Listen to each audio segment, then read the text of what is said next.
সাবেক পুলিশ মহাপরিদর্শক বেনজির আহমেদ এবং সাবেক ডিএমপি কমিশনার আসাদুজ্জামান মিয়া সহ বিভিন্ন পর্যায়ে দুর্নীতি আর বিপুল পরিমাণ অবৈধ সম্পদের তথ্য আসছে একের পর এক।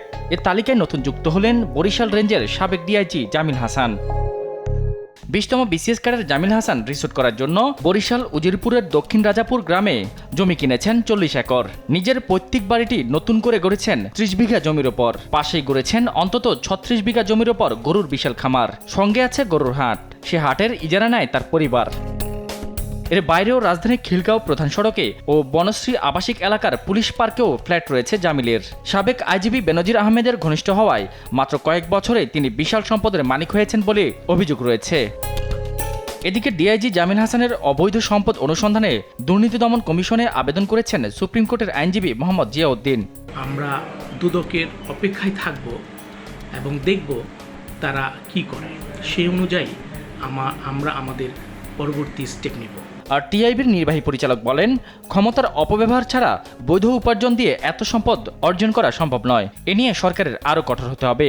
এই যে ক্ষমতার অপব্যবহার, এই যে প্রাতিষ্ঠানিক ক্ষমতা, তার সাথে রাজনৈতিক ব্লেসিংয়ের যে ক্ষমতা, দুইটির সংমিশ্রণে তারা যে অপব্যবহার করে সম্পদের মালিক হয়েছেন অবৈধ প্রক্রিয়ার মাধ্যমে, বৈধের সাথে অসামঞ্জস্যপূর্ণভাবে, সেটি ধরাছোঁয়ার বাইরে থাকছে।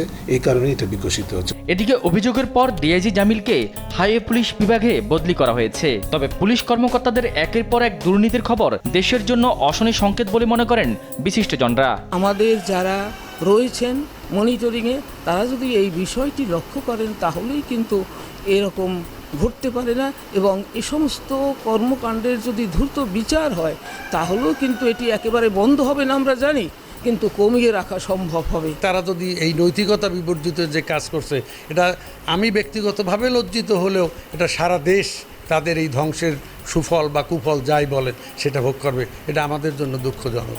দুর্নীতি নিয়ন্ত্রণে কর্মকর্তাদের উপর কঠোর নজরদারির পরামর্শ দেন তারা। তাদের যে সম্পদের পরিমাণ, এটি খুবই অসঙ্গতিপূর্ণ। তো এইটি আসলে রাষ্ট্রের জন্য একটি বড় ধরনের অশনি সংকেত।